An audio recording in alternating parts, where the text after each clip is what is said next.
윌리엄 셰익스피어. 셰익스피어는 놀라울 정도로 다양한 캐릭터와 인간관계를 보여줌으로써 그는 우리에게 세상사의 복잡한 상호작용을 적나라하게 보여주고 있다. 그의 작품에 등장하는 1200명이 넘는 다양한 캐릭터들은 그와 다른 작가를 구분하는 중요한 특징이다. 이것에 대해 셰익스피어, 인간 창조에서 해롤드 블룸은 그렇게 많은 독립된 자아를 창조해낸 사람은 셰익스피어 외에 지금까지 아무도 없었다 라고 기술하고 있다. 더욱 놀라운 것은 다양한 캐릭터를 만들어냄으로써 그가 인간 본성의 무한한 가능성을 우리에게 보여주었다는 점이다. 셰익스피어의 천재성을 적나라하게 보여주는 희곡들은 맥베스, 리어 왕, 로미오와 줄리엣 같은 비극과 한 여름 밤의 꿈, 실수의 희극, 시비아 같은 희극, 겨울 이야기, 폭풍 후 같은 로맨스, 그리고 줄리어스 카이사르와 토로일러스와 크레시다 같은 고전극, 또는 리처드 2세에서 시작하여 헨리 8세로 끝나는 사극, 이렇게 4가지 범주로 나눌 수 있다. 자, 한번 생각해보세요. 16세기 영국, 그러니까 지금으로부터 400년도 더 전에 활동했던 한 극작가가 있잖아요? 근데 이 사람이 어떻게 지금까지도 전 세계 문화계에서 거인으로 불릴 수 있는 걸까요? 정말 신기하지 않나요? 오늘 이 시간에는 바로 이 흥미로운 수수께끼를 한번 파헤쳐 보려고 합니다. 어떤 순서로 알아볼 거냐면요. 우선 이 한 극작가의 세계 정복이라는 거대한 미스터리부터 시작할 거고요. 그리고 나선 그 이름 뒤에 가려진 진짜 셰익스피어는 어떤 사람이었는지 살짝 엿볼 거예요.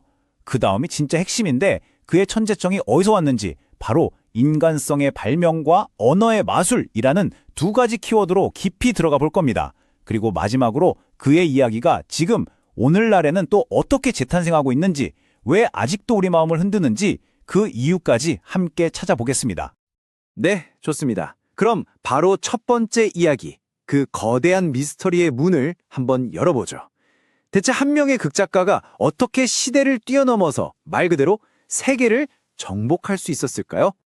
그러니까 우리가 던져야 할 핵심 질문은 바로 이거예요. 어떻게 한 사람이 만든 이야기가 무려 400년이라는 시간을 건너뛰고 또 지구상의 그 수많은 문화적인 차이, 그 장벽들을 다 넘어설 수 있었을까요? 정말 대단한 일이죠. 자, 이제부터 이 질문의 답을 한번 같이 찾아가 보시죠. 이 어마어마한 질문에 답하려면요. 먼저 그 이름 뒤에 있는 사람을 만나봐야겠죠. 윌리엄 셰익스피어. 과연 그는 대체 어떤 사람이었을까요? 사실 그의 삶의 시작은 생각보다 굉장히 평범했어요.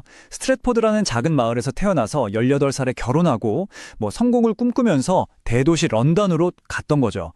그런데 진짜 인생의 전환점이 찾아옵니다. 바로 1599년. 그가 그 유명한 글로브 국장의 공동 소유주가 되면서부터예요. 이때부터 그의 영향력이 정말 폭발적으로 커지기 시작했고 52살이라는 좀 이른 나이에 세상을 떠날 때까지 그 불꽃은 꺼지질 않았습니다. 자, 그럼 지금부터 그의 천재성을 떠받치는 첫 번째 기둥을 한번 살펴보겠습니다. 그건 바로 심리적으로 너무나도 복잡해서 마치 진짜 살아 숨쉬는 것 같은 그런 인물들을 만들어내는 능력이었어요. 셰익스피어가 평생 만들어낸 등장인물 수가 무려 1200명이 넘습니다. 어마어마하죠? 근데 진짜 놀라운 건 사실 그 숫자가 아니에요.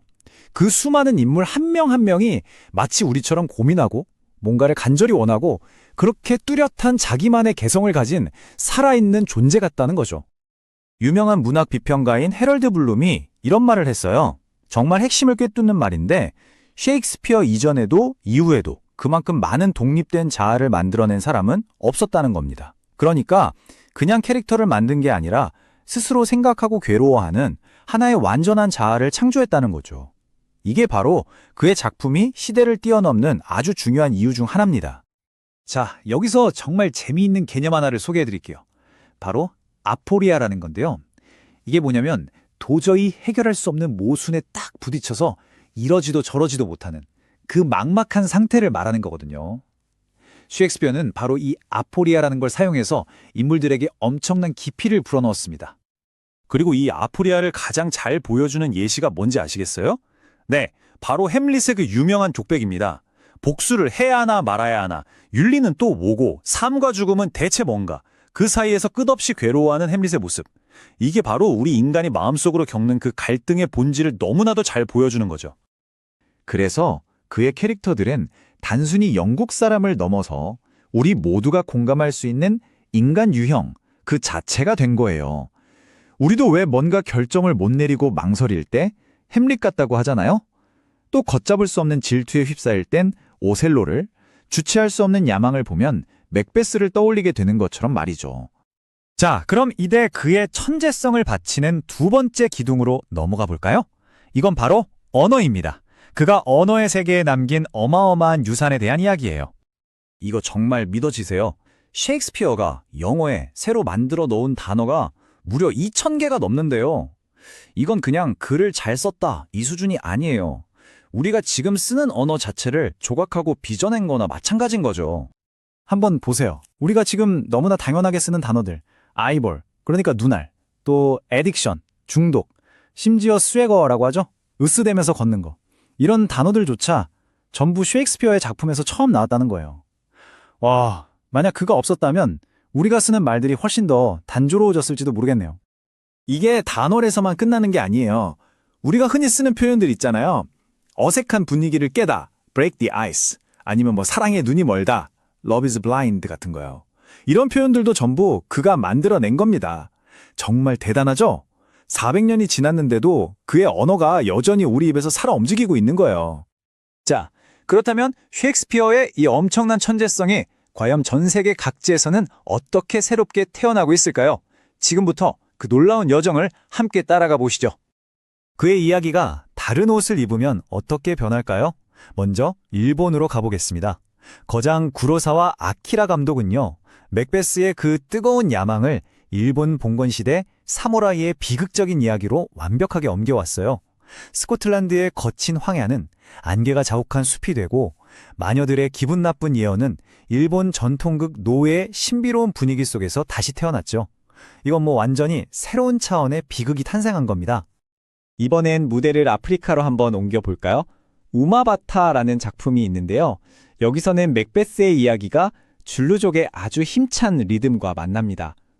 왕자를 향한 그 끝없는 욕망이라는 보편적인 주제가 부족의 춤과 입에서 입으로 전해지는 이야기 전통 속에 그대로 녹아들었어요. 그러면서 마치 아프리카 대륙의 심장 박동처럼 울려 퍼지는 완전히 새로운 서사시로 재탄생했습니다. 자, 이번엔 인도의 발리우드입니다. 여기서는 오셀로의 비극을 옴카라라는 아주 격렬한 정치 드라마로 만들어냈어요. 원작에서 나왔던 베니스의 인종 갈등 있죠? 이걸 인도의 뿌리 깊은 카스트 문제로 바꾼 거예요. 그러자 질투와 배신이라는 감정이 무자비한 정치 싸움과 딱 얽히면서 400년 전 이야기가 정말 소름 끼치는 현실감을 갖게 됐습니다. 마지막으로 중국으로 가볼게요. 영화 야연은 햄릿의 고뇌를 아주 화려한 황실 비극으로 바꿔놨습니다. 사느냐 죽느냐 하던 한 왕자의 개인적인 고뇌가 가문의 명예와 나라의 운명이 걸린 거대한 권력 다툼으로 스케일이 확 커진 거죠. 그러면서 또 다른 동양적인 깊이를 더하게 됐습니다. 자, 이렇게 전 세계를 한 바퀴 돌아봤는데요. 이 모든 걸 통해 우리가 내릴 수 있는 결론은 뭘까요? 셰익스피어가 왜 지금 이 시대에도 여전히 우리에게 중요한 건지 그 이야기를 하면서 한번 마무리해 보겠습니다. 결론은 이거예요. 셰익스피어의 희곡은 그냥 영국의 오래된 고전이 아니라 전 세계 모든 문화를 비춰주는 세계적인 거울이라는 겁니다. 바로 이 거울이 있기 때문에 어떤 문화권이든 그 거울을 들여다보면서 자기 자신의 모습을 발견할 수 있는 거죠. 일본의 사무라이도 인도의 정치인도 바로 그 거울 속에서 자신의 얼굴을 봤기 때문에 셰익스피어의 인물이 될 수 있었던 겁니다. 마지막으로 여러분께 이 질문을 한번 던져보고 싶습니다.